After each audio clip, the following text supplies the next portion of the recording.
It's the morning of the next day. The sun barely breaks through the whitish clouds.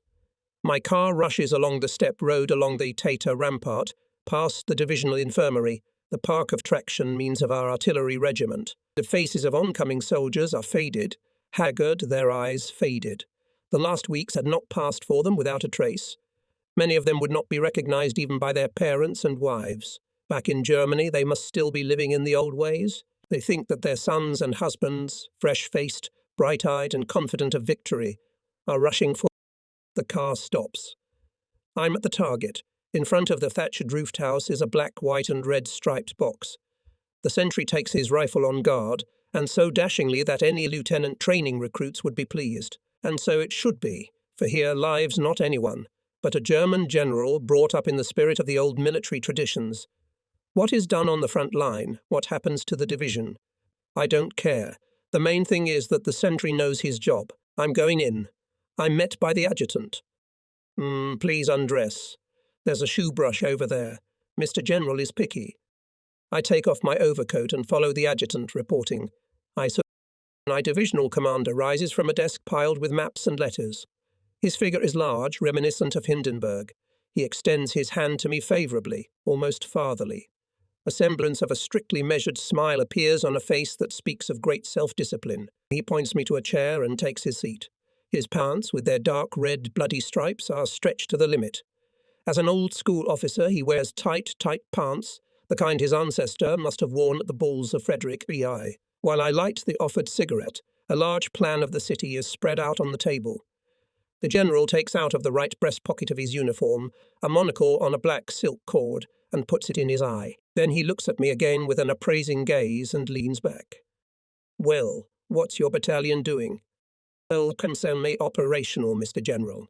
Support points in front of shop no. 4 and in shop no. 7 laying a minefield between the factory building and shop no. 4 reinforcing positions on the road, demining the area by the railroad embankment and mining the sewage wells. Yesterday, again 4 killed and 10 wounded. Urgently in need of replenishment. There are only 90 men in the trenches on the front line. I take the battalion's force plan out of my clipboard and put it on the table. No, keep it. Don't count on replenishment yet. But it's urgent to take us to rest. There's nothing to think about. Mr. General, it's already November. Let me tell you, it's time to think about a solid winter position. I know that as well as you do. Our winter position is clear. It's the Volga line. Then we must take Stalingrad. To do that, we must seize Shop No. 4. With Shop No. 4 in our hands, the battle for Stalingrad is over. That's clear to me, Mr. General. But where can we get the strength to crush this stronghold? That's why I called you here. You heard the Führer's speech yesterday, didn't you? 2 things were clear in it. The first is the objective, Stalingrad. The second is the methods, small assault groups, and who are our specialists in assault operations and close combat. SAP. Yes, Mr. General. But where will we get fresh engineer battalions? Nobody's talking about fresh forces. You'll do it. With my battalion. Mr. General, that's out of the question. My battalion is too weak. You don't even know how strong you are yet.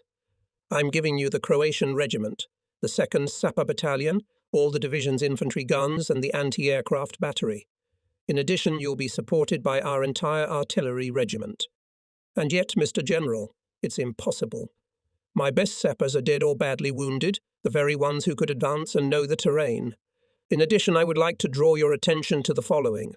I know the terrain perhaps better than anyone else, and I too have outlined a plan. I cannot understand why we stick to the Ludendorffian strategy of ramming and breaking frontally to smash our heads against the wall. It's better to use a bypass maneuver that can be executed by neighbouring divisions. Yes, I must tell him that. Then on the Don I had my fears too, but in the end I let him convince me. For that, Rath's whole platoon blew up, and what he's proposing today is even more nonsense. I don't need your advice, and I will not be lectured. You'll understand the other language better. Division orders, 10.11, attack workshop no, 4, take it and make your way to the Volga. And no, J. Wilm, Mr. General. Mo, be reasonable. Don't make a face like you've heard a death sentence. Hey, Mr. General, it's not about me. But as a commander, I'm responsible for the life of every soldier. My battalion is inoperable. It needs replenishment and rest. Von Schwerin ignores it. I know all this, but I can't help you. We must take the city. I, too, resist senseless orders. But in the end, I have no choice but to give my commanders the required orders. An order is an order. I don't believe him.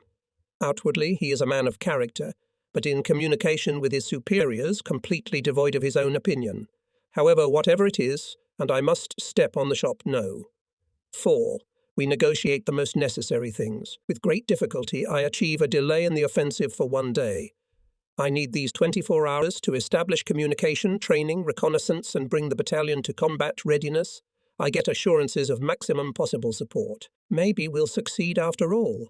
I begin to look at things a little more confidently and say goodbye. I pass by the sentry again, taking on guard, and go to the car. I decided not to show the battalion a shadow of doubt. I must give the impression of complete confidence. If the operation succeeds, my concerns will not be of interest to anyone anyway, and if it doesn't, toward the end of the day, the unit commanders I've summoned show up. The figures they tell me are sobering. The 2nd Engineer Battalion has only 30 men. The number of serviceable infantry guns is 8. The anti-aircraft battery has only 6 20mm guns. And that's it. I order the commanders I need to appear the next day at 4 o'clock at a certain point, from which we will all together examine the territory of the factory. Once again, I estimate my forces. Terrifyingly weak fighting order, which tomorrow will go to attack the fortified position. My last hope is the Croatian regiment. I put on my cap and belt and go to the command post of the Croatian regiment. Colonel Pavaric is sitting with his adjutant at the table. The bailiff is just setting up for dinner. The colonel stands up and gives me a friendly greeting in German with almost no accent. Please sit down. We received a package today. Would you like a Croatian cigarette?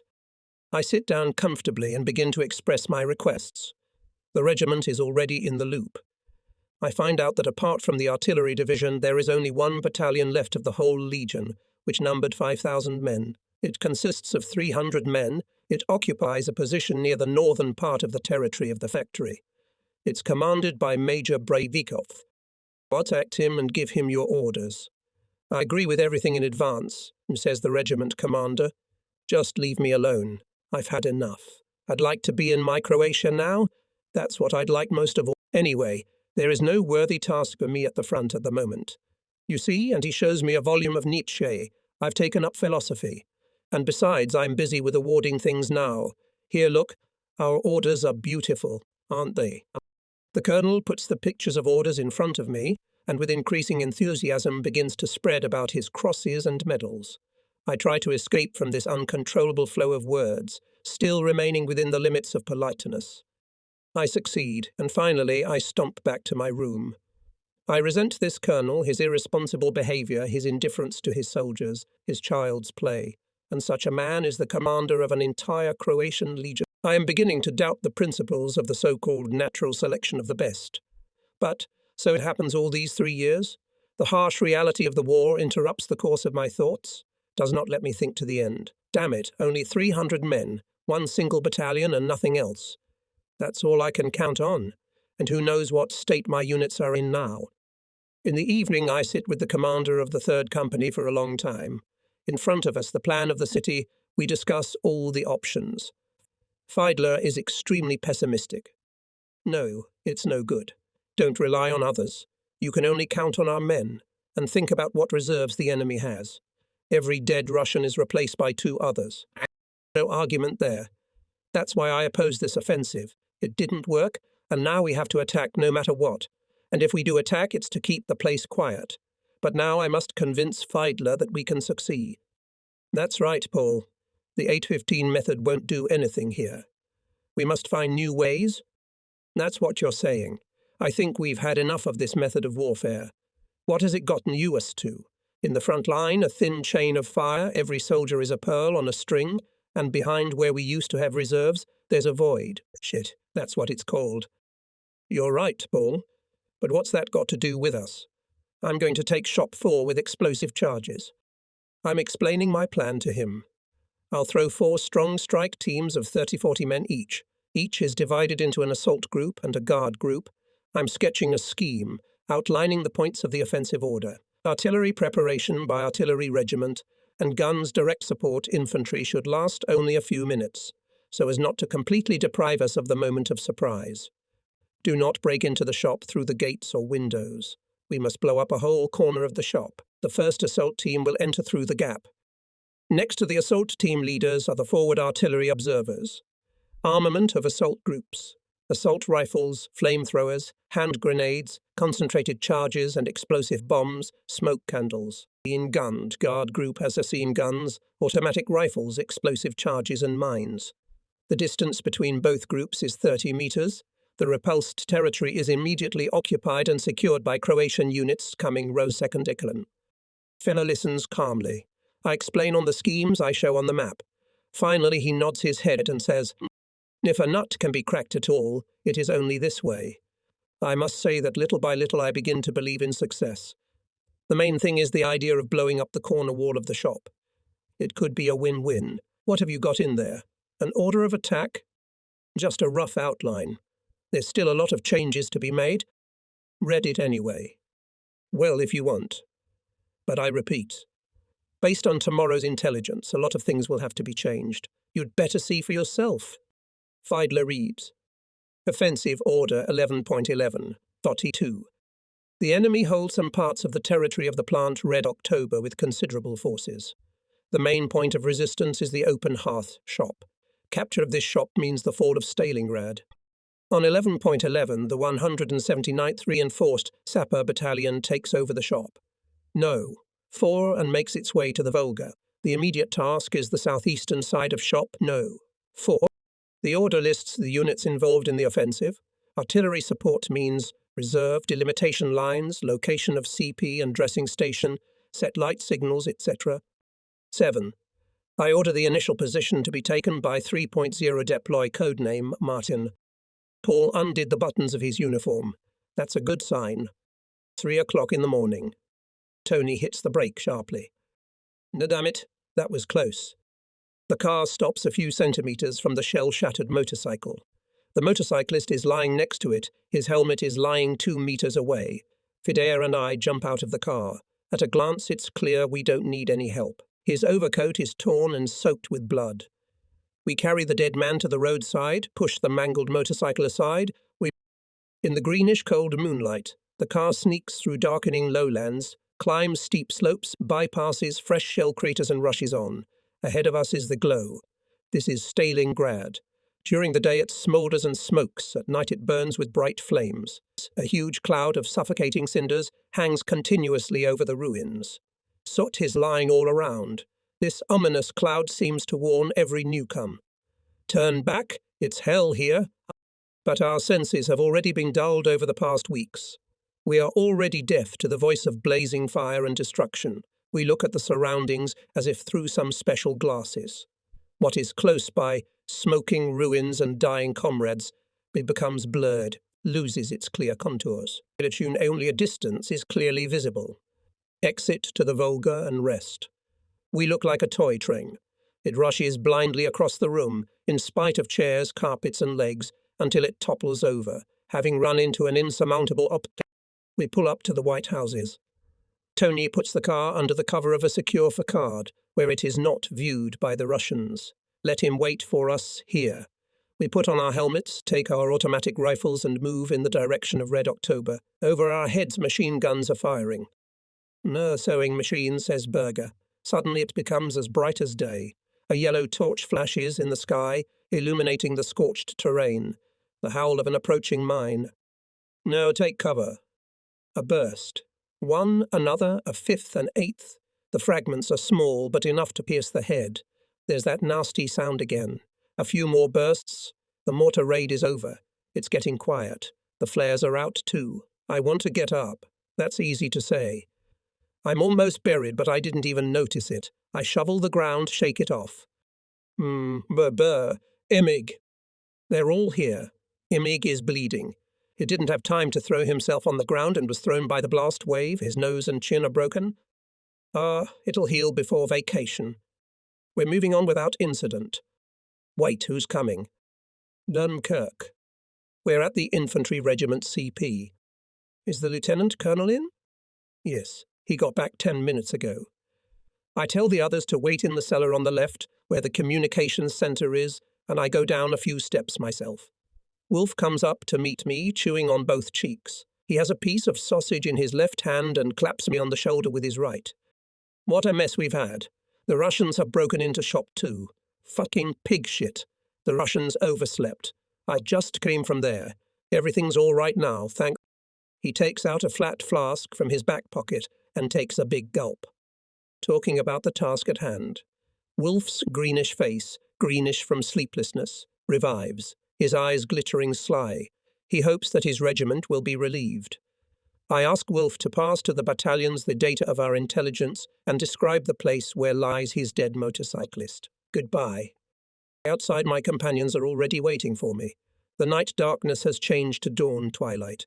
Everything is ghostly. Every square meter of land seems to be ploughed us. As far as the eye can see, there are craters from bombs, shells, and mines. Here, a surviving corner of the house. There, the descent into the cellar. And between them, like huge fingers pointing to the sky, stick out stovepipes. Smoking piles of rubble complete the picture. The stench. We hurry to take cover ahead in a narrow gully. Lightly wounded people are stretching towards us. Our path is crossed by soldiers going to mortar positions on the side. They carry shells, mines, boxes of ammunition. Shells burst in front and behind us. On the right, on the left, every 5 meters we lie down and hear shrapnel whistling above our heads. During the battles in this city, we developed new qualities. We learned what we did not need in France at all: to throw ourselves on the ground at the right moment. Not a second earlier, not a second later, to see through the stone wall, whether there is danger lurking behind it. A newcomer who gets to the front line here for the first time does not even have time to get used to it. The time for training is too short. Before you know it, you are gone. The old men, those who were at Stalingrad from the very beginning, have adapted to this unusual war, which had not been experienced by a German soldier before us. And how can you compare the officers of our division, what they were even 6 months ago? It was, with few exceptions, quite a certain type of officer, created by education and experience. Today everything is different. The war in a ruined city, the incessant fighting, the colossal losses, all this has changed people. What they have in common now is an aversion to orders that require more sacrifices. But some are calloused enough to give and carry out any orders without hesitation, while others resort to the bottle to dull their conscience for a while. Such officers, after an unsuccessful offensive, are completely lost, and the former with apparent indifference register losses and go on to current affairs. Such behavior, however, is deceptive. Behind the facade of imperturbable calmness, they also hide a slight cramp that squeezes their throat when only half of the whole company comes back. But they want to keep their composure at all costs. No one must notice their inner struggle. They see the staring eyes of the soldiers and say to themselves, "Do not give in to hopelessness." Among such we see the blind followers of Hitler. For them any order is wise and good, because it is given from above and corresponds to the will of their Führer. They do not burden themselves with thought. But others, and there are more of them every day, begin to think. They see how tank and infantry divisions are thrown forward one after another, and how these divisions soon turn into a heap of metal and slag, into mountains of corpses. They see how the combat effectiveness of the troops is gradually falling, and they ask themselves the question, why this meat grinder? Why are so many people sacrificed here? But they cannot get a reasonable answer to their questions, and therefore they just helplessly spread their hands and only try to save their soldiers, to prolong their lives a little bit. Sometimes it looks like fear, sometimes cowardice, but it is rooted much deeper. They do not let themselves be led by the nose. Among this group of officers, there are those who do not ask such question. The varnish of many years of education has come off them, and they just cowardly, not going as far in their thoughts as others. True, there are few of them, but they cannot be discounted. One way or another, it is no longer necessary to talk about the unity of behavior of frontline officers, as during these months the whole army has become different, so in its officer corps. From the commander to the last platoon commander, there is now an internal crisis, the outcome of which is impossible to foresee yet. I look at my watch. It is about 4 o'clock. In front of us is the designated meeting place, a small tower about 5 meters high. However, it was like that 3 days ago.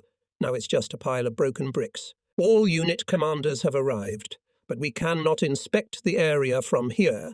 The tower is destroyed, so we need to get close to the shop. Assign a new assembly area. Spread out move. It's getting uncomfortably light. It seems that the Russian gun crews have already had breakfast. Now and then we have to throw ourselves on the ground. The air is full of ashes. We hardly have time to catch our breath, but we can't lie there indefinitely. Further. Here there is not a single spot where you can consider yourself out of danger. At the railroad track, I greet the commander of the infantry battalion located here. Throw and the embankment is behind us. Now only to overcome the asphalted street with broken streetcar cars, through the dug-up roads and pieces of iron roofing lying on the ground. Through the cloud of fire and dust I run on. A few more meters. I've made it. Barely catching my breath, I press myself against the surviving facade, looking back. The others are approaching. They are sneaking across the terrain like frightened field mice. And above it all is the innocent smile of a child looking at me intently from the photo on the ruined wall of the first floor. I involuntarily think of my home, of German towns. What will happen to them? The first bombs have already fallen on them. Will it be the same there as here? The wall under which I lay down is quite thick, about 80 centimeters. All that's left of the stairwell is an iron frame. I pull myself up, waving to the others. 5 meters from the ground embrasures, from which opens a good view. We spread out between them and survey the terrain. Just 50 meters away from us is workshop number 4, a huge, gloomy building. In front of it and to the left of it is a picture of total destruction, blackness and rust. Shell craters and piles of coal, piles of steel beams and mangled metal, blistered rails sticking upwards, shell-wrecked and bombed freight cars. Our mine barrier stretches across this maze. I recognize the landmarks by which we once made calculations. Directly below us is a well-camouflaged machine gun with 2 Croatian soldiers. The others are probably in the dugout. Shop no. 4 is a building over 100 meters long. The front part is 40 meters wide. The rest is 80 meters. It is the core of the entire factory, with tall chimneys towering above it. The half-open gate of the workshop resembles a sinister moor. Nothing is visible inside. Quietly I explain on the ground the plan of attack. But at times I have to shout, so that my voice could be heard among the scraping of metal and the whistling of shrapnel. I'm talking about the 6 open hearth furnaces standing in the shop. They go deep into the ground. Stairs lead down to the depth, 40-50 meters down. They end in the concreted rooms where warehouses and canteens used to be.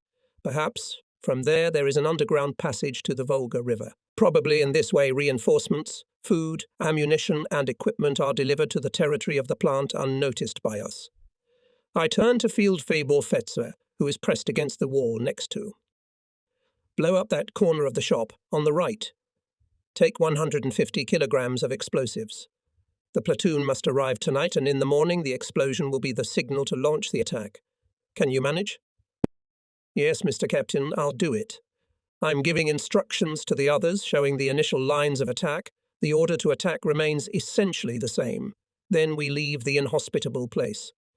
Everyone goes to prepare for tomorrow's offensive. For a short time I go to the Croatian Major Brajivikov CP. When I don't see him, I give my orders to his adjutant. Then I go to my own place. The last Martin arrives a report on the occupation of initial positions. I look at my watch, 2:55. Everything is ready. Strike groups have already taken the initial lines of attack. Their weapons and means of close combat checked. In the mine barriers in front of Shop 4, the passages have been made. Everything is in order. Batteries of infantry guns aimed their barrels at the object of attack. Shells are at the ready. Everything is in order. Anti-aircraft batteries are in firing position, 20mm guns ready to fire. All is in order. Croatian battalion is ready to move immediately in the second echelon. Telephone communication has been established. Battalion doctor has set up his infirmary. Everything is in order. Relieved, I light a cigarette. It's pretty cold and uncomfortable down here at the Croatian CP. A completely smoky hole with 2 bunks, a small table and 4 stools. Lime falls from the ceiling every minute. The light of the kerosene lantern withers. Outside it is comparatively quiet.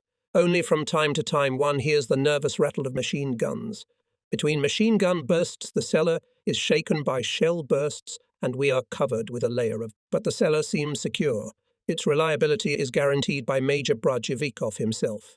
The more reliable, the better, is his motto. He can really feel safe here. After all, there's still a dilapidated house above the cellar. Nevertheless, fear is written all over the Major's face, and he keeps asking me, "No. How long do you think this will last?" I don't know what he means by the word "it," and I don't want to know. This is the time to step on it. I stand up, pacing back and forth. Light comes through a small crack. I walk into the light, swing the door open, and find myself in another cellar, a slightly larger one. A fire is burning in the center. 150 soldiers are sitting and lying around it. The impression is bleak. Exhausted faces, tattered uniforms. Their knees are coming out of their pants. No one thinks to patch up. There is neither time nor a needle and thread, since there is no hope for the change of units. The process of decomposition of military discipline, it seems, is going on more and more. The boots are no better. They have fallen apart. The soles are tied with thin wire, but no one cares. Some of the soldiers, soaked and cold, sit so close to the fire that the flames are about to spread to them. They stare dumbly at the fire. Others, with their eyes closed, are stretched out on their stomachs with their hands on their heads. Exhausted ones snore, covering their heads with their overcoats. In the corner, 2 men are whispering about something. The smaller soldier is holding the iron cross with a new ribbon. On the right, in the corner, a paramedic is dressing the wounds with iodine. The atmosphere of complete abandonment and some strange half-sleep. It's time to go out. Berger stays at the machine. Together with Emmy, I make my way through the endless ruins in the area of the initial position. It's still quite dark. Only much further south in the sky stretched luminous threads of tracer bullets and shells. I've arrived just in time. From behind come the salvos of our guns. Invisible shells are making their way through. Howling and whistling, they cut through the air and burst 50 meters ahead of us in the shop. Light columns of earth and smoke rise up. The hits are clearly visible as dawn has already broken. The shells again plough through the already cratered terrain in front of us. The bursts follow one after another with incredible speed. Above the shuddering ground, there is a rumbling sound that covers everything. It rises and falls, but it does not stop for a second. And suddenly there is a rupture right in front of us. To the left is another one, followed by another. Shop, factory yard and chimneys. Everything disappears in a black fog. Hey, artillery observer to me. God damn it, are they crazy? Underflight? And then my voice breaks. What's that? There, in the east, beyond the Volga, the lightning of gun salvos flashes, one after another. But that's alien artillery. Is that possible? No artilleryman in the world can respond so quickly. There's something wrong. On the left we hear shouts of orderlies. Over here. That means casualties before the attack even starts. With our forces, that's all we need. But our artillery is already moving the firing shaft further away. Let's go. Fieldfield Fetzer easily, as if his body has become weightless, jumps out of the ravine and sneaks to the silhouette of the building, looming before him in the semi-darkness. Now it was up to him. Will there be enough explosives? Are the fuses set in time? Fetzer returns. He hasn't been gone more than a minute. He's barely out of breath with excitement, his nostrils flared like a rushing horse after a race. It's on fire, he exclaims and falls to the ground. My whole body shakes and I can hear my heart beating. It's coming, it's coming. A blindingly bright flash. The wall of the workshop slowly collapses.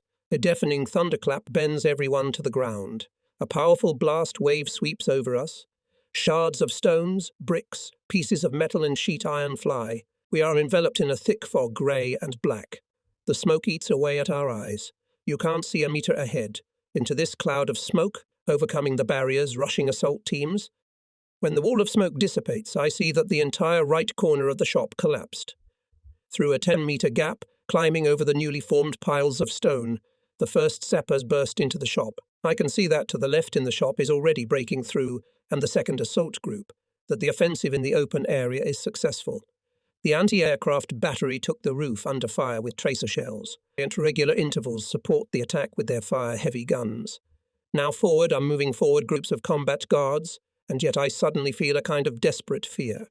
Why I do not know, perhaps because of the Russian fire attack. Together with Emig, I jump into the gaping hole in front of me and climb up the pile of rubble. At that very moment, 30 meters away from me, the first white flare flashes, signifying we're here. It must be Fetzer. I look around from the large funnel. There is semi-darkness all around, a sort of ghostly world like an ancient Gothic cathedral. I can't see much at first. The defender has a decided advantage here against the intruder. Ricocheting bullets hit the ground in front of me. Those are shots from the attic room. Have the anti-aircraft guns moved their fire up here? I'm sending a contact. Gradually my eyes get used to the darkness. All around, as if swept away by a powerful hurricane. In a wild chaos, pieces of metal carried. Mangled metal slabs hang from the ceiling. Stanchions and beams stick out of the ground. But worst of all, inside the shop is one continuous crater. The aviation bombed this factory for weeks.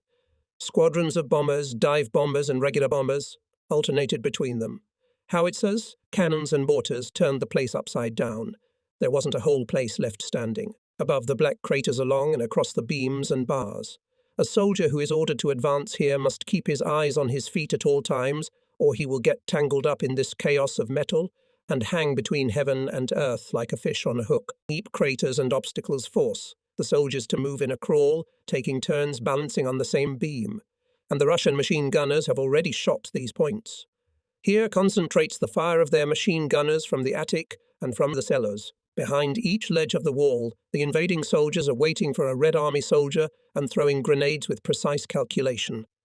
The defense is well prepared. The battle for the shop is just beginning. And how will it end? It's down about 50 meters from me. Killer oblique machine gun fire pinned his group to the ground. Our machine gunners are taking fire from this firing point.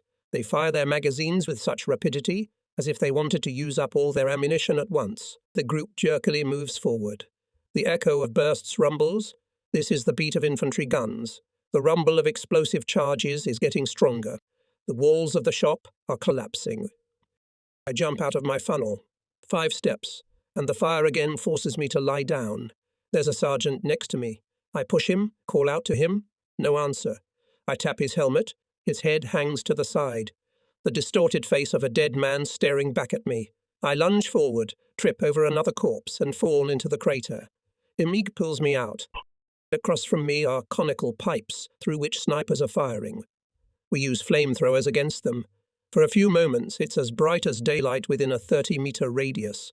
I manage to notice a barricade of cars crossing the shop. Nails, beams, and steel bars. Not far away. The assault group is lying in wait. There's a deafening rumble. We're being pelted with hand grenades. The defenders are resisting with all means. Yeah, they're tough guys. I'm crawling forward like a lizard. Felt very feeble Fegzer to me.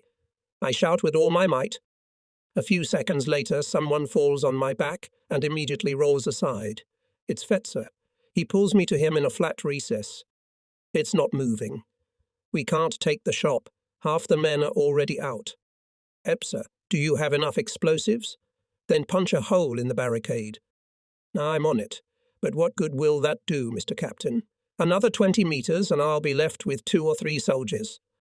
I'll send a whole company to help me. Then you can take it. All right. I jump back as fast as I can. The defenders are coming at me from all sides. Death is howling all over the place. I make it to the crater in the corner of the shop. There's someone there. It's our doctor. He's bandaging a wounded man. No, doctor. Why are you here? There's over 40 people already, mostly seriously wounded. But your dressing station is behind us. It's too far from here. A lot of people I couldn't help. All right. How many on yours? 7. I can't believe it. 3 hours of fighting, and we've only advanced 70 meters. I'm sending Emid, a Croatian company, to move out immediately. Bring it to Fetzer. I'm slowly getting out. Outside, the sun is bright. The clouds drift slowly and majestically eastward. To the north, fighter planes are rushing by, outpacing the hum of their engines, the metallic clang of their engines echoing in the clear air. A few hundred meters away, I see 2 helmets. These are soldiers of Limbach's assault group. The others are obviously there too. From the embrasures of the shop, they are being fired at. Towards me comes Emig. Behind him, at a distance of a good 100 meters, in a scattered formation, followed by 100 Croatians. With fierce faces, they are rushing towards the shop. No. 4. I turn around. At this very moment, a red rocket is just rising above the shop, followed by a green one. It means that the Russians are launching a counterattack and need reinforcements. The Croats arrive just in time. The liaison officer praised them yesterday. Without hesitation, they go straight to the target. Their strength is in hand-to-hand combat. They'll make Fetzer's position easier. In the basement, Berger rushes towards me. Mr. Captain, Fetzer just reported that the Russians are attacking. I know. The Croatian company is on its way. Another report from the right. Sprenger hasn't advanced a step. I think today is a failure. What a clairvoyant. If you only knew how many casualties we've suffered today. I'm turning around and giving order. Major Breivikov. One company to immediately take up the defence at workshop number 4. Immediately. The phone is buzzing. Yes. No. Field Fiedel Fetzer is on the phone.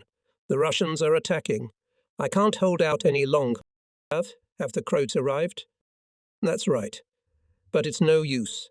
Some of them come under fire and die, while others bow to the bullets. The officers can't get their men up.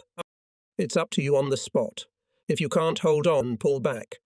A Croatian company will be waiting for you at workshop 4. Jarwo, it's really impossible to hold on. I'm pulling back. A sapper stands to my right, covered in clay and mud, sweat running down his face. A report from Mr. Schwartz. Oberfeldwebel Limbach is seriously wounded in the head by a shell fragment. Half of the assault group was killed. The rest are lying low, unable to take a step forward or backward. The resistance is too strong. Feldfeld Schwartz asks for reinforcements and further orders. I give the liaison a written order. Lie down until darkness falls, then move back to a defensive position. So it's over. Everything was useless. I don't understand how the Russians still have strength. It's incomprehensible. Powerless rage overwhelms me. For the first time in the whole war, I'm faced with a task that simply cannot be solved. If we attack shop, no. For with small assault groups, there is not enough strength to overcome all the barriers, to break through to the depths, and finally crush all the cleverly built defences. If attacked by larger forces, they cannot deploy in the narrow space of the shop, and is simply a more convenient target. They are destroyed piecemeal. So shop no. 4 can't be taken by direct attack, at least not with our forces. The realization of this fact shocks me.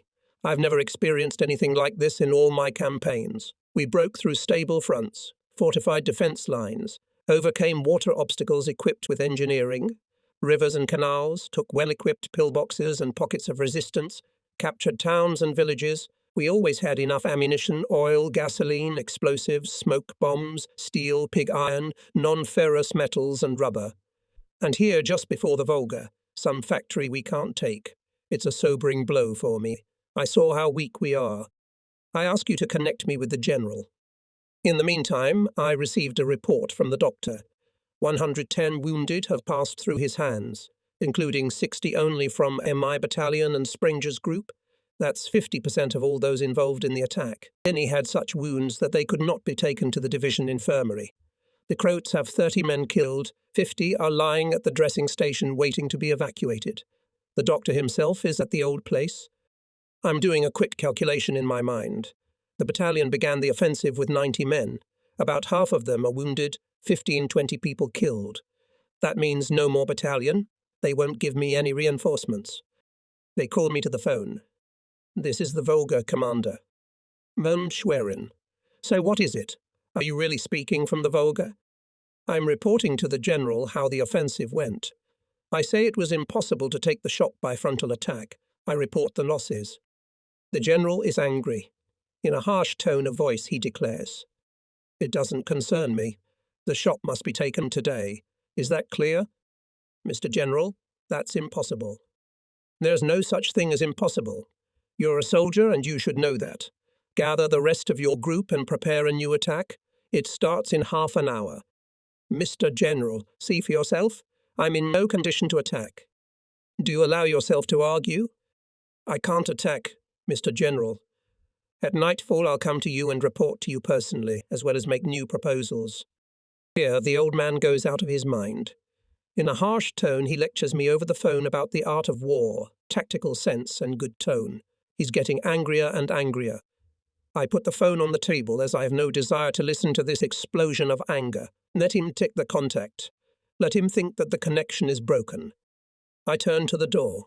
Imig is bringing in a Russian prisoner. A real bogatier. Tall, strong, he stands before me. His eyes open, his face resolute. So that's what he is, our enemy. Come sit down. I point him to a stool.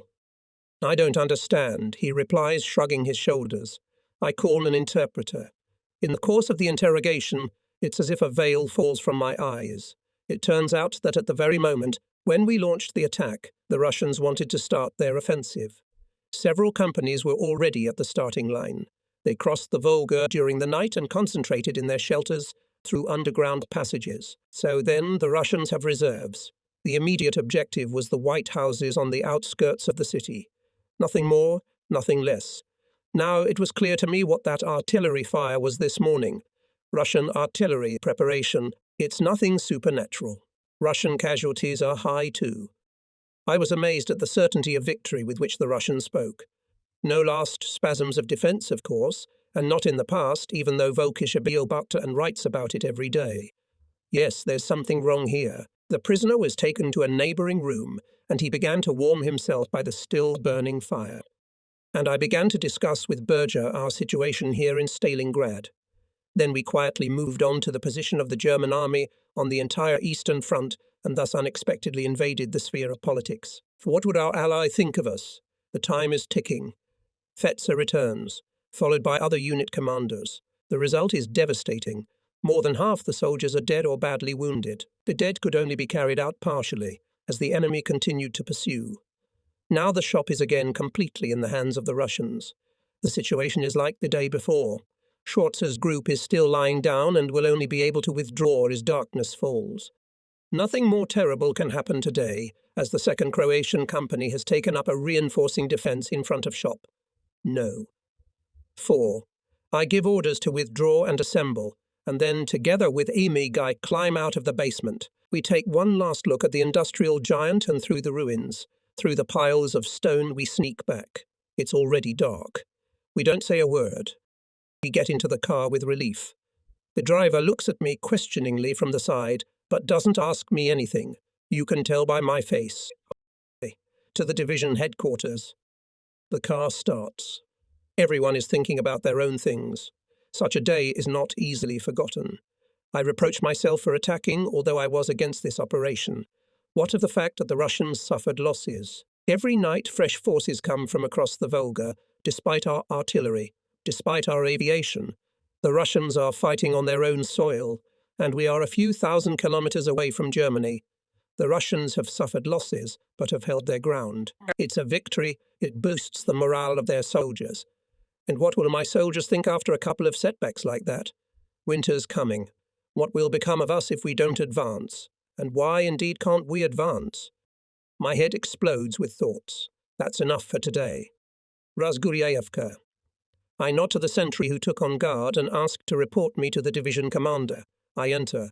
He, in tight pants and carefully ironed uniform, sits at the table, hair neatly combed into a parting. He looks like an innocent angel who's just come down from heaven. The only thing missing is Aristophanes' saying on the wall, "The best duty is the duty of another." I'm reporting, outlining in detail the course of the battle. I talk about the enemy's offensive intentions, about his forces, about my losses. I do not add or omit anything. The general listens at first sitting, then begins to walk back and forth. He doesn't interrupt. I finish. A moment's silence. Finally, he stops in front of me. So tell me, how do we take this damn shop? Do you have a reasonable suggestion? All right, Mr. General. After all I've said, it's clear that it's impossible to take the shop with a frontal attack. The only way is to break through to the Volga on the right and left and cut the communications. The operation must be carried out at night. Otherwise we'll be under murderous flank fire. Losses will still be great, because we will have to equip new positions near the Volga in stony soil. It must be blown up, and the soldiers will not be able to burrow into the ground over. It will take 2 nights.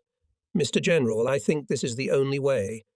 Tomorrow we may not have the strength to do it. He's thinking, sketching, writing something down. First of all, my dear, I express my gratitude to you and your battalion. Although you did not achieve the goal, but you can attribute to your account that thwarted the far-reaching offensive plans of the enemy. As for your proposal, I want to think about it some more. Also must talk to my 1EA. We'll probably report this plan to the Corps commander. Let him give us reserves. And the rest, the general makes a small pause. You must finally understand the requirement of the time. In my opinion, we are on the eve of the final victory. Stalingrad will determine the outcome of the entire war. Therefore, our sacrifices are not in vain. Here, in the east, the new Reich is being forged. Here is the living space we need to breathe freely. Then our people will always have work and bread. That's what you should think about before you come to me with your complaints and wishes. And besides, we are liberating the Russian people from the Red Terror. We bring them the benefits of our culture. In a short time, new settlements will grow in place of huts. The country will be cut through by highways. Every peasant will have his own safe razor. And in the morning he will go to his own water closet. That's when he'll rejoice. Even those who are shooting at us today. You see, these people are blinded. They've been deceived by the leadership. We're here on a world historical mission. I see you have something to say, but I don't have time right now. And you're tired today. Go home and get some sleep. The days ahead will be even harder. We must be awake to be at our best. Once again, my thanks to your brave battalion. He extends his hand to me. Goodbye, Mr. General. As the car rushes towards the flower pot, I chew on the General's thoughts. I don't understand the words about culture. Has the General never heard of the wonderful Russian theatre of Russian artists? Did he not see on the way to Stalingrad in every large village a well-equipped, newly built school with the most modern visual aids? Even in the poorest huts we found books. A large part of the young people speak German, and we ourselves know very little about Russia. And the lofty words about the future of the Reich and the meaning of the sacrifices made no longer resonate with me as much as they used to. I see where they have led us.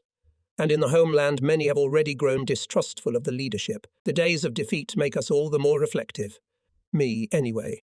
Maybe someone else in my position wouldn't be able to take it all anymore, but it doesn't make me feel any better. Since the night Wrath's platoon blew up, I don't look at casualties so casually anymore. How many officers feel the same way? How will it end, Stalingrad and the whole war? My new dugout is ready. It is located in a narrow hollow that borders the flower pot from the north. Overhead are railroad ties, brushwood, and a meter of earth. A boardwalk divides the dugout into two parts. A double door leads to a room for the adjutant, which accommodates, in addition, 2 soldiers. In the corner, a desk with folders, not yet filed orders, and a telephone. In the stove, one side of which heats the neighbouring room, the fire crackles from morning to evening. Through a narrow door, you can get into my cell. It is square, with a table firmly embedded in the middle, and is quite habitable. There is a bedstead nailed to the wall. The ceiling is lined with yellow aircraft signal cloth. The walls of unplastered boards are covered with grey protective capes. Slanting rays of sunlight penetrate through a small window above during the day. In the long evenings and nights, the current is supplied by a battery, and a lamp covered with a colourful lampshade hangs over the table. The neighbouring dugout, which houses the headquarters, is also equipped in the same way. Companies are also located in safe shelters.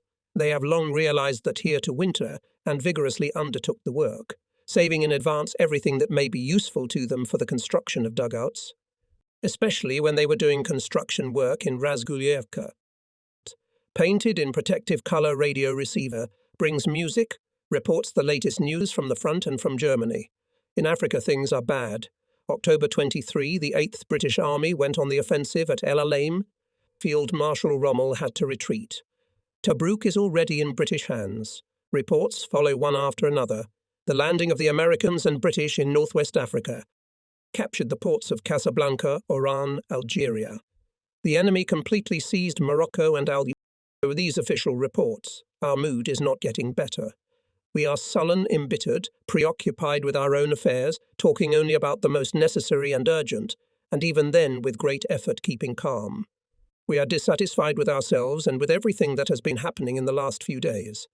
Now I hold one company, no matter how you turn it around. We call it a combat company, and it's commanded by Feidler. By order from the top disbanded all the offices and supplies, and staffed this company to full strength. but it still cannot be called combat-ready. Let's see how it turns out.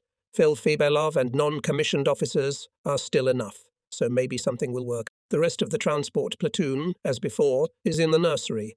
There, in the ruined houses and dugouts, is located repair and recovery service and financial and economic part. I myself am torn to pieces to satisfy all the requirements of the division and regiments with weak forces and insignificant means. During the day I go from Pontius to pilot. I beg for 20 mines, I ask for 4 sappers to strengthen the assault group. Wherever I can, I put the brakes on the orders from above. In the evening I give the appropriate orders to Fiddler and the transport platoon, consult regimental commanders on sapper affairs, and prepare proposals for the division headquarters. And if there is time left, after midnight I check the platoons and groups that received the task. On the front line can move only at night, and therefore I have developed a peculiar routine. At 10, realized at 11 breakfast, at 15 lunch, at 21, dinner, at 4 a.m. going to bed. It's a ridiculous bench in front of me, the order just received from the division headquarters. Send all the horses to feed in the area west of Kalak. Here, read it. What do you say to that? Shall we send the horses to the rear? Nice. I'd do it, Mr. Captain. In winter they're ballast anyway. It's hard to provide fodder. I agree. There's nothing for them to eat on this spit. But I'd keep a few riding horses, Mr. Captain. Why? You don't think I'm going riding or hunting, do you? Have you ever seen anyone riding here in Stalingrad? No, my dear. Let the horses go to the rear. Leave a couple of unaccounted for men to deliver mines and food. Everyone else to the rear. Yea. Mr. Captain? And when do I send them? The day after tomorrow. I'll draw up an order. Who should I assign? We don't have the officers for that. Assign Stiefeld Fury Eckstein. His communications platoon has no work for the near future anyway. He deserves a little winter hibernation. And send Hauptfeldführer Suze with him. Someone has to do all the writing, and some groomsmen. But remember that here on the front line we need every man. Berger is leaving. As soon as the door closed behind him, Paul Fiedler bursts in. His face is flushed, drops of sweat on his forehead, watery eyes glistening. Do you hear that? New sapper battalions are arriving. He blurts out.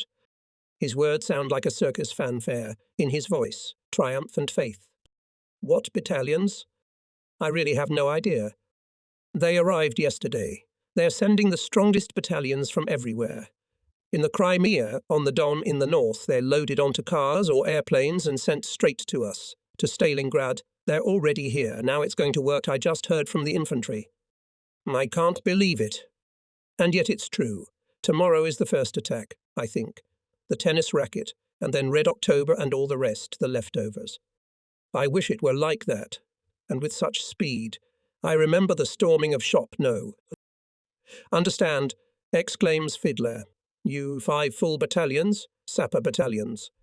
Yes, they will undermine everything around. It's only a shame that came at the end, when the resistance is almost broken, and now they can play the victors. Well, it's a long way off yet, but I want to see the attack. Just a minute, I'll find out. I'm on the phone with headquarters. Yes, indeed, it's just as Fiedler said. 5 fresh battalions have arrived. Tomorrow at dawn they will clear the tennis racket, so we call the area between Red October and the centre of Stalingrad. The railroad arcs around this part of the city and then rounds and goes in the opposite direction. On the map it resembles the outline of a tennis racket, hence the name. Oil storage tanks and small businesses are located here. The terrain is crossed by ravines and gullies. You will have to overcome height differences. A thorough reconnaissance is necessary, but the Chief of Engineers of the Corps, who is in charge of the offensive, knows this better than anyone else. In any case, I intend to observe the progress of the offensive. Paul asks me to take him with me. Field Feeble Lens will accompany us. It's pitch black. We get out of the car. We shiver from the cold, put our hands deep into the pockets of overcoats and walk to the front line. The night engulfs us, it envelops us and separates us from each other, creates islands, tears the whole into separate points. Shooting, and it is rare today, is limited to some patch. At times the silence is just physically palpable and is complemented by darkness. Occasionally single tracer shells fly up and immediately fade away, as if they are not comfortable today. The world today seems almost girlishly gentle. Even the fires in the city seem to burn less brightly and ominously today. But their flames are still strong enough to throw sheaves of hot fire into the night sky. Even the latest technology of our century somehow does not break this minor mood. Shots and bursts sound more deafening than usual. Searchlights with their grey-yellow long fingers fumble on the dome of the sky to prevent uninvited guests from approaching. The night, as if keeping some secret, looks at us with warm, mysterious eyes. We crawl into the trench of the Advanced Artillery Observer. From this height we can see the whole offensive strip. It lies aslant in front of us. We can't distinguish anything yet. We are squatting on our knees, taking cover deeper to smoke in peace. We hear the clatter of soldiers' wokes, horses neighing, and sometimes the squeak of wheels. Under the cover of night, the units take their initial positions, companies and platoons are pulled up. Weapons and means of close combat are checked once again. From my own experience, I know what happens in these minutes. Suddenly the silence bursts. Gun salvos, one after another, uninterrupted. From the black carpet behind us, short bursts of fire fly up to the sky, hundreds of them. Shells burst on the slopes of heights and slopes of gullies, in ruins, on embankments. Everything shakes with a rumble. Waves of hot air roll over us. Dense smoke drifts over the ground. The first dawn rays break through it. They illuminate the deserted terrain blasted by shells and bombs. Salvo after salvo falls on the Russian positions. Whole garlands of shells are flying up. There shouldn't be anything alive there anymore. If things continue like this, the sappers will have no choice but to advance and occupy the territory. That seems to be the case. The heavy guns beat incessantly. Toward the first rays of the rising sun in the brightening sky carried bombers with black crosses. Squadron after squadron, they dive and with a howl drop their bomb load on the target, and after them new and new. Dugouts and firing points are blown up. The enemy's defensive line is destroyed. Oil tanks are burning. Yes, I wouldn't want to be there now. They're coming. Siler pushes me to the side, pointing down. I raise binoculars. Indeed, the firing shaft has already been moved deep into the enemy's defense. Our first groups are already approaching the front edge of the Russians. Some 20 meters more, and they will already occupy the advanced Russian position, and suddenly they lay down under hurricane fire. On the left, short bursts of machine guns beat. In the craters and on the firing points appear Russian infantry, which we had already considered destroyed. We see helmets of Russian soldiers. We can't believe our eyes. How, really, after this hurricane artillery fire, after the raid of dive bombers, which did not spare a single square meter of land and ploughed everything in front, there is still a live defence? Every moment we see how our advancing soldiers fall to the ground and no longer get up, how their rifles and machine guns fall out of their hands.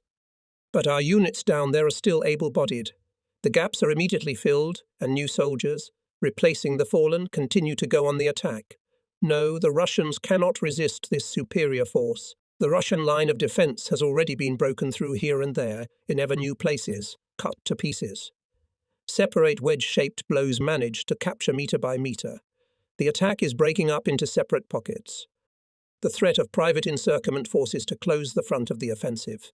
Everything in motion and change, the pace and length of the offensive is growing.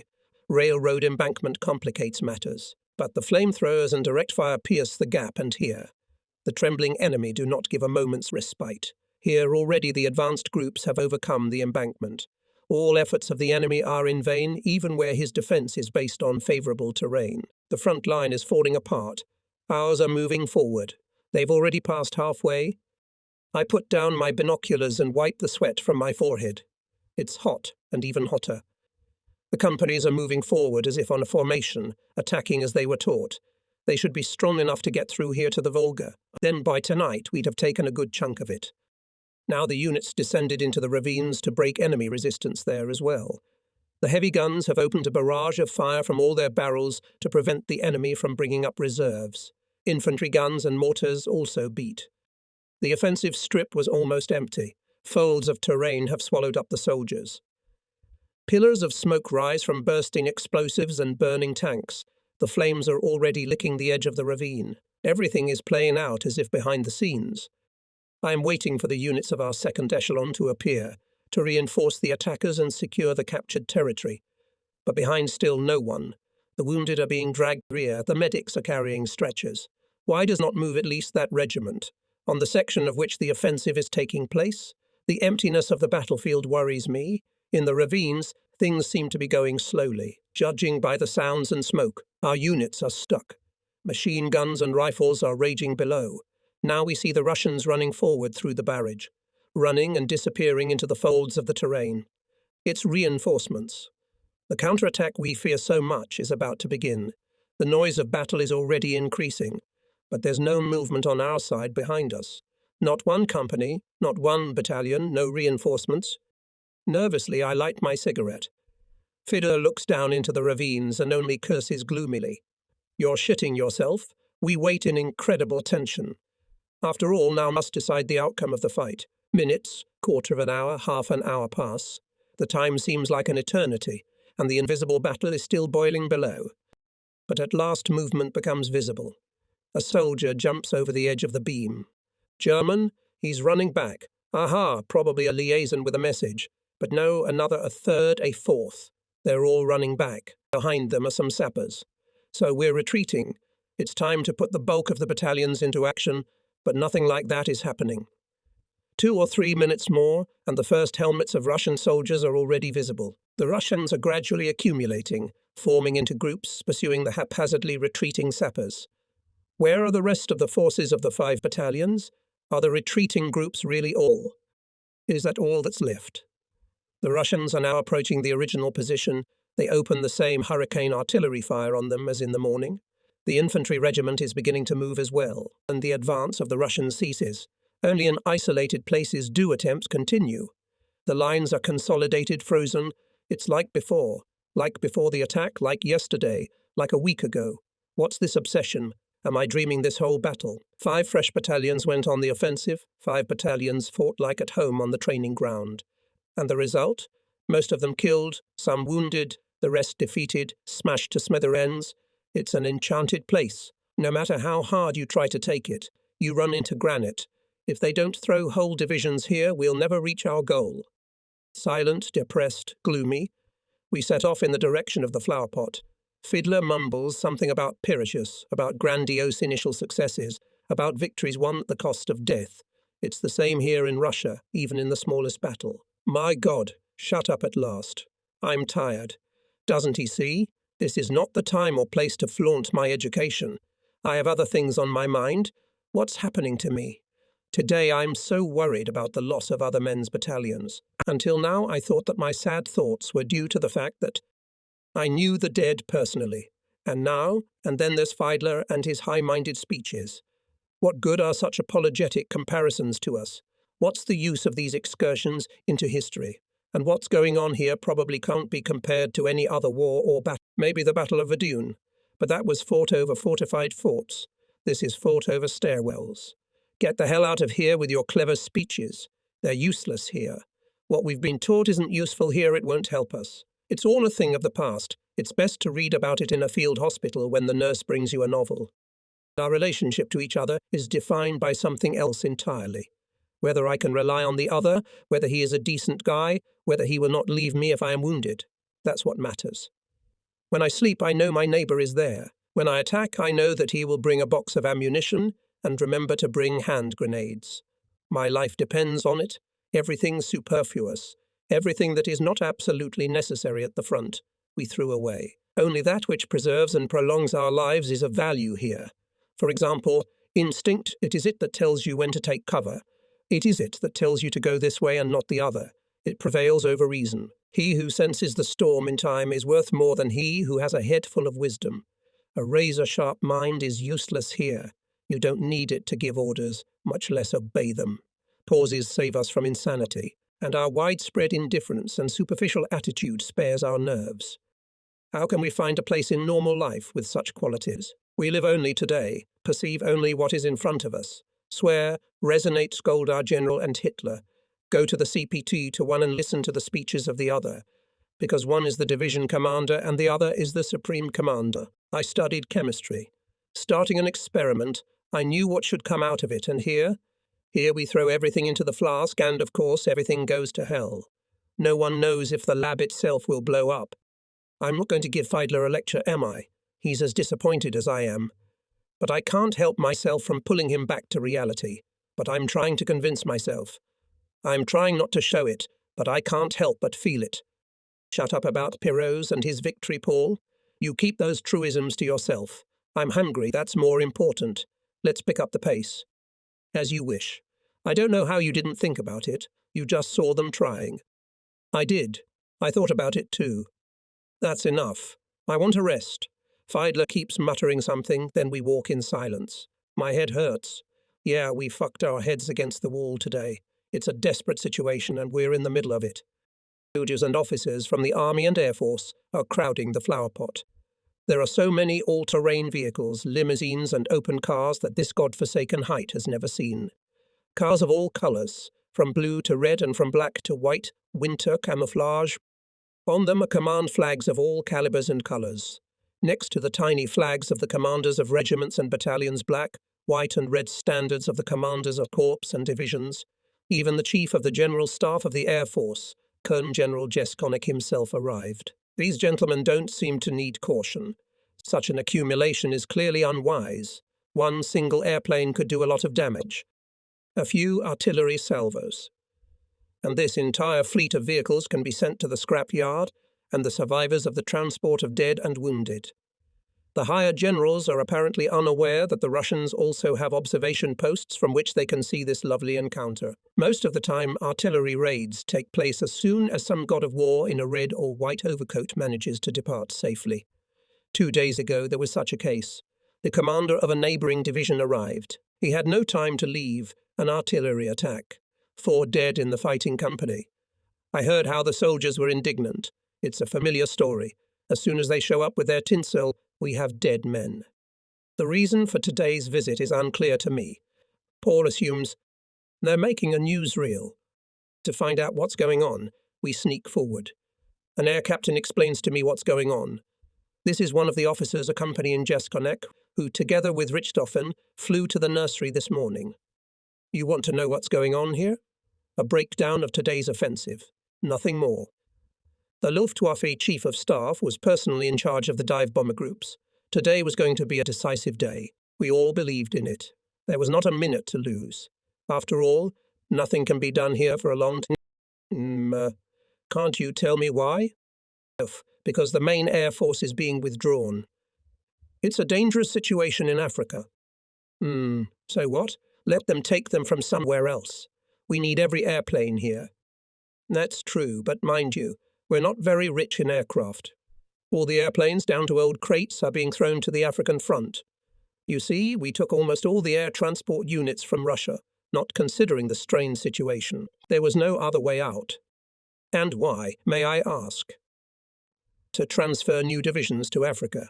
We're fighting now for Tunisia to prevent the Americans and the British from going west through Algeria. We need every last airplane for that. What about the bombers and scouts we need? They'll take them all. They'll leave only the essentials here. They won't be of any use to you now. Anyway, there's not enough gasoline. Haven't you noticed there hasn't been a scout in the sky for a week? Yes, but what's the matter? All the gasoline transporters have been taken from here, and the railroad line from Lvov onwards is jammed with trains. For 2 weeks now, 1,100 freight cars have been stalled. But we can't sit here without aerial reconnaissance. There's nothing else for you to do. But we hope to bring you some fuel soon, because we don't like this whole story either. Believe me. Corps commanders are always talking about the continued strengthening of the Russians, and we are currently unable to air reconnaissance means to establish this fact. The few available scouts can't provide the necessary data. No one knows exactly what's going on over there with the enemy. Yes. It's been a day of bad luck. Everything that had to see and hear today, as if on purpose, designed to finally throw off the mood. First a failed offensive, and now to be left without aviation. And what, in fact, is the basis for the press claims that the Russians are no longer capable of major operations. What is this, a bluff? A sedative pill?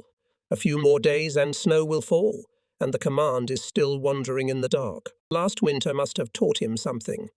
Then our troops stood near Moscow. Its fall was expected from day to day.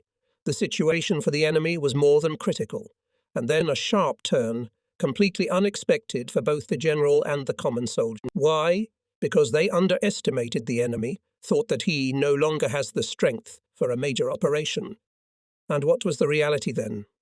Rominger told me about it. Day and night rushed from east to west Russian military echelons. All other railroad traffic was stopped, and the way is open only for them. It was said that a Red Army man sat on each steam locomotive and looked through binoculars so as not to lose sight of the tail of the train ahead. Our men laughed at this until the laughter stuck in their throats. Every day we notice here at the walls of Stalingrad that the resistance of the Russians is increasing, that more and more guns begin to talk from the other side of the Volga, that at night the enemy mines new areas, that there are more and more snipers. Should not this worry the command? Cannot know about it at the top. Operational air reconnaissance is now the alpha and omega, the basis of all tactical actions.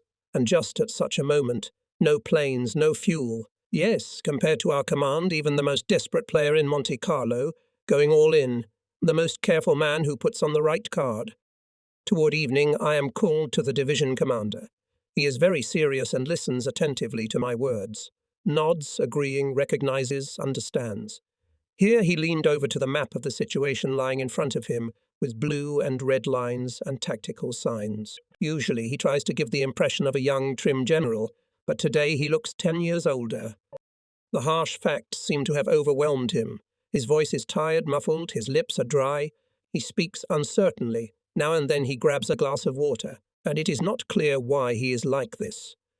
Whether it is because the Russians pissed on him today, or because in addition the disgruntled bosses crucified him. But today he is anything but a general, at least not what I imagine a general to be. He is just a man in a general's uniform, which in itself obliges him to special actions and unperturbed calmness. He is just a wheel of the machine, just a transmitter of orders, not a commander who knows how to overcome difficulties and can show the way. And he is certainly not a bright mind. There are many things I would like to learn from him today. The answer is a shrug of the shoulders, indecision, unfounded promises. The only thing I get out of this conversation is, the Corpus Commander has approved your proposal about shop. No. 4. In the near future, preparations for the operation will intensify. Only the troops are missing. I'm glad I'm already out of the general's office. A fresh wind blows in my face. Suddenly a small Volkswagen stops next to me. Out of the car, in the driver's overcoat, in an old cap, comes out a general with sharp features. This is Strecker, commander of the 11th Army Corps. For 2.5 years he was my division commander. He is considered a typical Prussian, but he is no shorts and little official and impersonal coldness. The fact that we have begun to differentiate our chiefs means a lot in itself. It's a pity we didn't do it earlier. This became clear to me a few days ago. While in a dugout at the command post of the 305th Infantry Division, I witnessed a little conversation that would have made my professors at the military school pale. It was about Prussianism. The conversation was initiated by a captain in the reserve, by his civilian profession correctly, a historian. This was evident from his extensive and very detailed knowledge of history. They talked about the emergence of Prussia, about its historical origins, about the robber knights and the Brandenburg brand with its miserable sandy soil, about the struggle of the Teutonic Order. The result was a state that has always been poor and hungry, but the people, since the time of the first Prussian kings, had been drummed into their heads that they were something special, and unpretentiousness in life was the main virtue.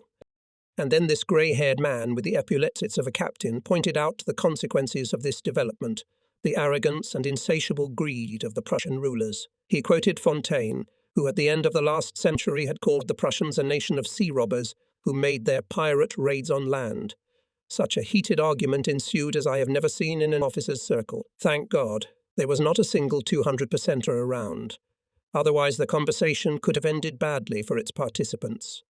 In fact, at the end all 4 officers agreed that this kind of Prussianism plays the role of godfather to us. Strecker recognized me. It's good to see you again. How are you? I thank you very much, Herr General. I have no complaints about my health. The rest is worse. We're having a very hard time here. Yes, I can imagine. I'm not better either. The Russians in front of our front keep getting stronger in the big bend of the Don. We're not getting reinforcements. The air observers are to blame. They don't give me any information about the Russians. These types categorically state that the movement of transport behind enemy lines is insignificant. and with ground surveillance, even with the naked eye, you can see enemy troop concentrations. Is that the case with you? No, Mr. General. The confusion in the city doesn't allow us to determine the change in the balance of forces. We have to rely only on the testimony of the prisoners, and they haven't told us anything new so far. I wish I were wrong, but I feel we're in for some difficult days ahead. Let's be prepared, however, that in a large bend of the Don in front of us is a lot of new Russian divisions. The pilots dispute that, but they just want to go to the south without interference. And they've been promised that if things are calm at the front, how's your battalion, your officers? Have heavy casualties, Mr. General. The only officers I have with me are Feidler, Franz and Berger. Ferke is on vacation. Give my regards. Be glad you saved a few of our old men. The new officers are of little use. Stars and epaulets alone don't make a man an officer. They can't replace school, experience and maturity. Well, I'm in a hurry. I wish you all the best. Be healthy and be on your guard. Okay, Mr. General. We're going home slowly. How unlike each other these two generals are. One is faceless and helpless, with no opinion of his own and adrift, and the other seeing trouble coming.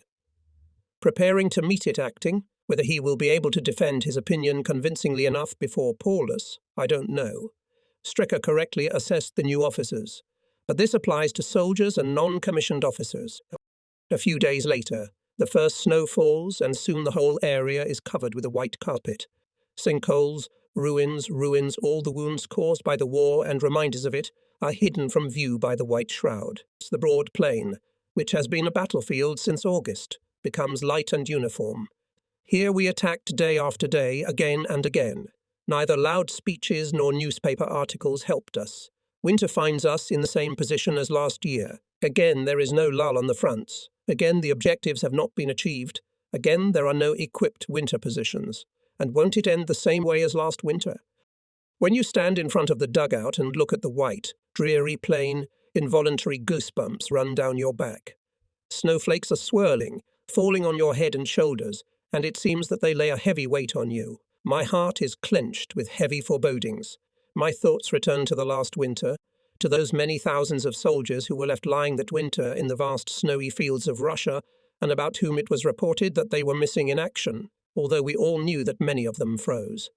And the one who survived received the Eastern Medal, which the soldiers nicknamed the Order of Frozen Meat. Maybe they invented a medal for us, too? Some kind of Order of the Survivors? But how many survivors will there be this time? On the phone, on the radio, from mouth to mouth the terrible news of the terrible danger hanging over the Sixth Army. For its headquarters, units and formations on November 19, a day stunning, a day of confusion. Events take a turn that no one expected and require immediate countermeasures. Nervousness threatens to turn into panic. For many, paralyzing their will and energy, a vision of the horsemen of the apocalypse arises before their eyes.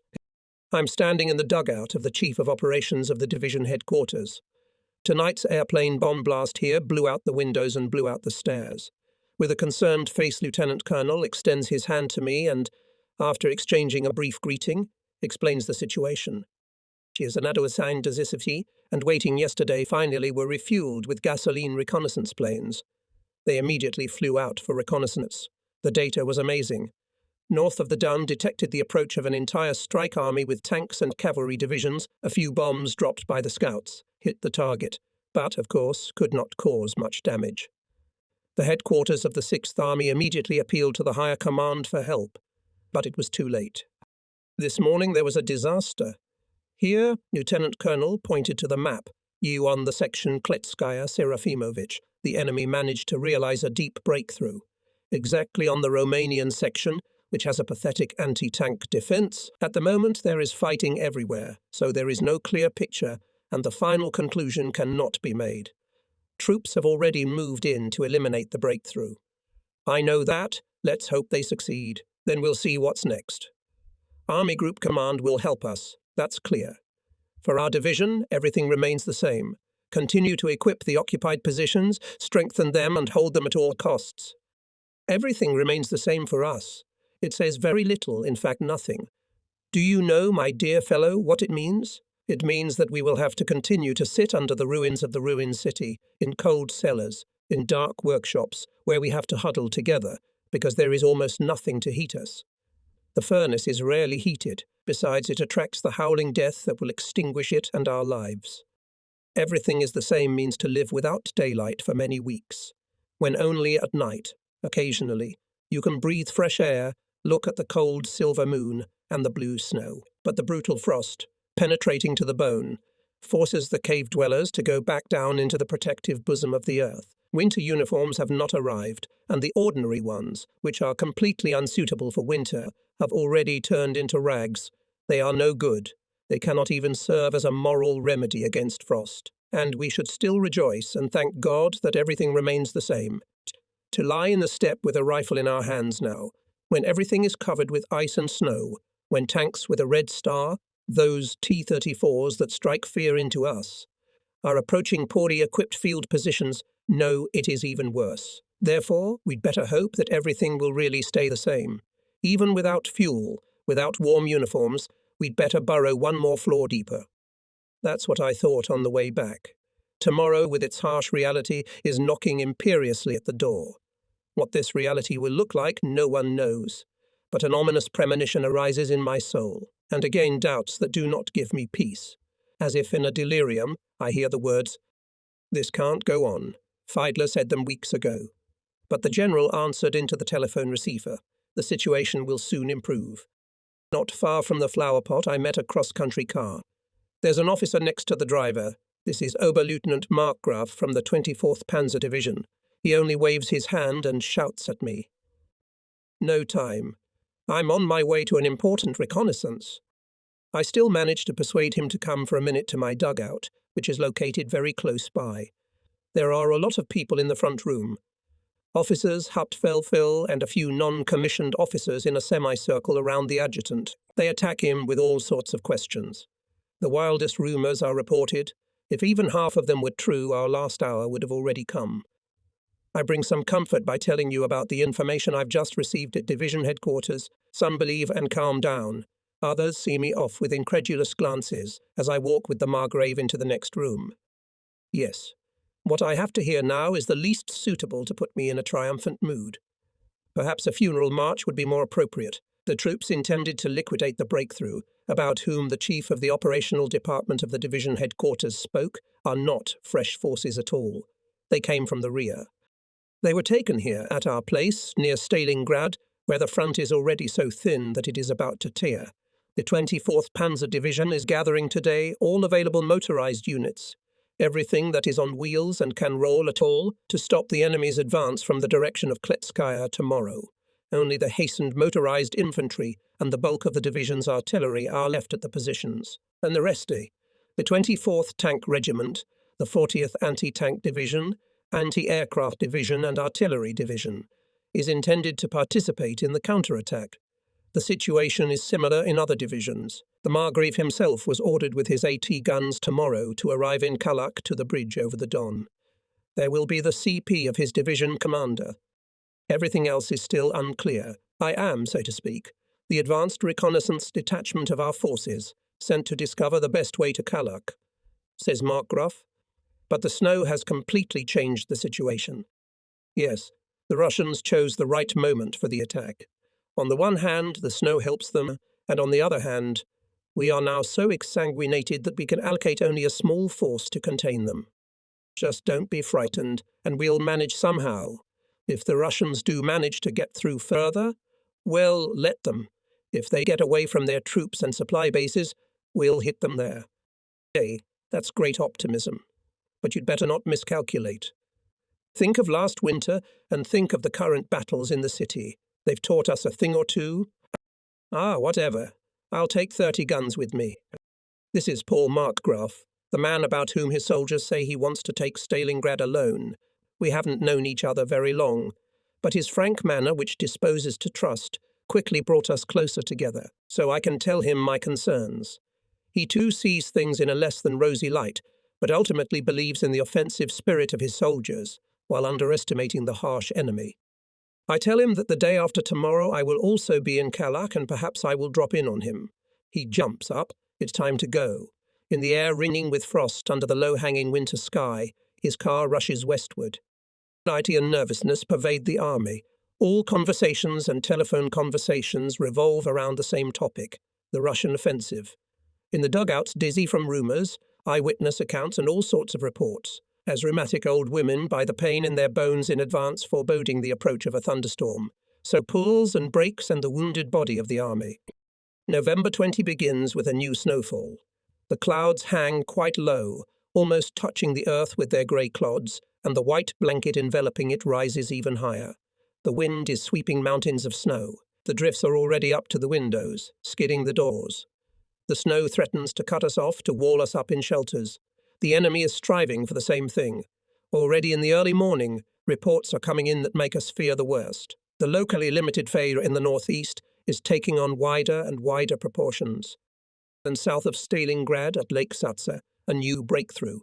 The spearheads of the Russian offensive deep into our rear, the remnants of the defeated system of defensive fortifications hanging in the air, tactical communication with neighbours broken, no reserves.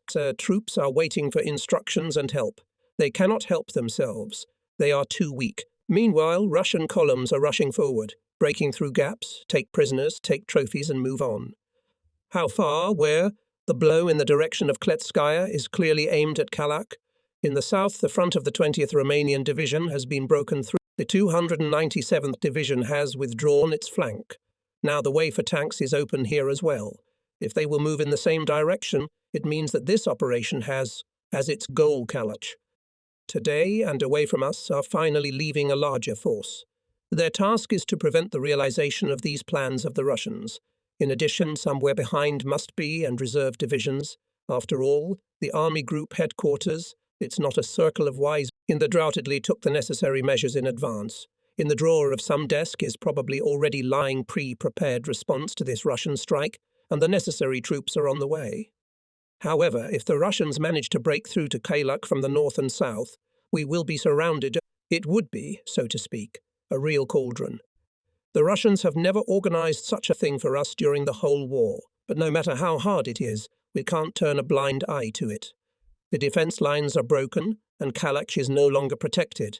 It looks like the enemy will still be able to carry out his plan. We've had enough surprises here already. Why don't the Russians successfully strike this one? Let us not make the mistake of thinking that the Russians know nothing of the Battle of Cannes. They are in too stupid a position. We are fighting for the Volga here in front, and from the rear hundreds of kilometers behind us our fatal fate is already approaching us. One thing is clear, the initiative is in the hands of the enemy. We are passive. He imposes his actions on us. Who could have predicted this a couple weeks ago? Unthinkable. And yet it's true. By noon, the sky is clearing. Motorized units, tanks, heavy weapons are moving past the flower pot under the bright sunlight. They must slow down the Russian advance to Ruchu Tuchi Vayuti enemy fighting orders. Serger, all morning restlessly walking back and forth in the dugout, now sits at the table and whistles. I'm not up to it. No, I don't like the whole story. Franz turned 27 today. Fiedler and the doctor come in. Now there are 5 of us together with Berger. When we sit down at the unplanked table, it becomes almost cozy in the warm dugout. Yellow light illuminates the walls, reflects off the ceiling and falls on our faces. The doctor's bald head just shines under such light. Soon there is an impenetrable tobacco smoke in the den. Franz sips an English pipe, the others prefer cigarettes. Fiedler is the only non-smoker. That's why he looks fresh, to the envy of everyone. He tells all sorts of incredible episodes from his life before the war. It is quite in his style, otherwise he cannot. The doctor is not inferior to him. In his Upper Silesian dialect, he gives out unthinkable cases from his own medical practice. Time to time, to the cheers of approval. They bring us grog. In this icy winter, it is the best way to lift our spirits. The uniforms are unbuttoned. Fiedler is hot. He takes off his uniform, puts it on my bunk, and in his undershirt sits down beside us. Berger is unusually quiet today. His intelligent eyes stare a little tiredly through his dark-rimmed glasses, but he keeps up with the others. He will insert a couple of lines, or tell a few piquant anecdotes, or remember something from French literature. He is of somewhat weak constitution. He endures winter and unforeseen events hard, but he remains steadfast. He has a gift for listening to others, even tonight when Franz, our newborn, is just bursting with narcissism. Franz jumps from one topic to another. From Troy to the last regatta, from hewn graves to black cats, like a hurricane through different times and countries. You can listen to him relentlessly. He is in good spirits and talks about his youthful pranks. However, he is not far from them. He did one of those things the other day. Yeah, you can't take a guy like that with your bare hands. A creature with black glittering eyes looks at us in surprise. He's not used to it. So Hannibal wiggles his ears. Hannibal is a dog, something between a suckling lion cub and a skein of wool, my faithful companion for a year now. And not just in the tent and dugout. On close trips, he lies on the fender of the car or in the back and looks around with his intelligent eyes, occasionally shaking his head and expressing his feelings in his doggy way. Now he grumbles unhappily, but immediately calms down as soon as Franz takes him on his lap. Like a well-mannered thoroughbred dog, he gives a paw and stretches out on the floor to his full height. However, Hannibal can quite fit in the pocket of his overcoat. Come here, little boy, lie down and be good. Oh, at least something soft to hold on my birthday, says Franz. Hannibal accepts the Jaska, showing complete understanding. To think of it, what a shame. Not even 2 months after he got married. And here you sit here and let your wife lie in bed and freeze alone. You were the ones who wanted to come here. Do you remember when I told you not to come? With these words I give a theme to all the others. They pounce on the young husband, agitate him with their words, he thinks. In other environments we try to outdo each other in jokes. We have fun like children. And the one on whom our fire is focused has only to fight back. But today the mood is different. The Soviet operation casts its shadow over everything. Someone mentions it, and Franz immediately turns the conversation to a new topic. It's not a problem for me, he declares. Both breakthroughs can be quickly eliminated. Our commanders are not newcomers. Behind two, everything will come into motion, will be tossed division by division, plus new weapons. I'd like to know who can resist them. No one's going to fight back, and neither will the Russians. Amen, says Feidler. Well said. Send it to the Frontline newspaper. They'll be happy to print your words there. Franz, my dear, are you awake or what? Do you think we'd be sitting here if we had more troops? And now they're going to fall out of the sky. You don't believe it yourself? You don't believe in new weapons? And the Russians aren't fighting today like they did last year, I say. What have we achieved this summer? Did we absorb kilometers? Yes. But did we take as many prisoners as in the 41st? Where are the old trophies? Not even close. The enemy is fighting a holding back, and if he retreats, it's by all rules. And suddenly, iron resistance in this goddamn corner. You think it's all a load of crap? This operation is well thought out, and it's going according to plan. If we don't get help, we're in danger of being left here all alone. Then we won't have time for hooray and march forward.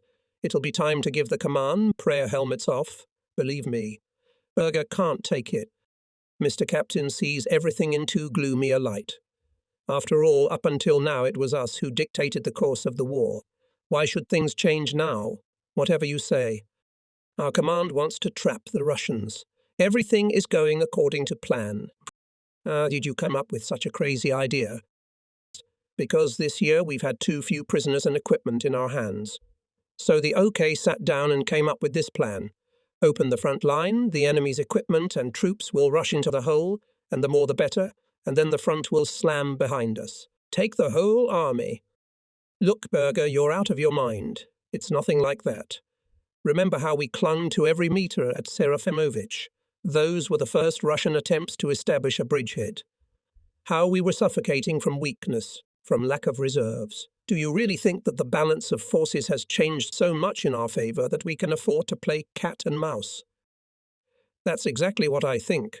We, in our corner, didn't have enough power then, that's true. But how do we know it was like that everywhere else? In the meantime, a new contingent of younger men were taken into the army. Those with reservations were sent to the front. Well, I'll explain it to you in a moment. I talked to a lot of soldiers during my vacation.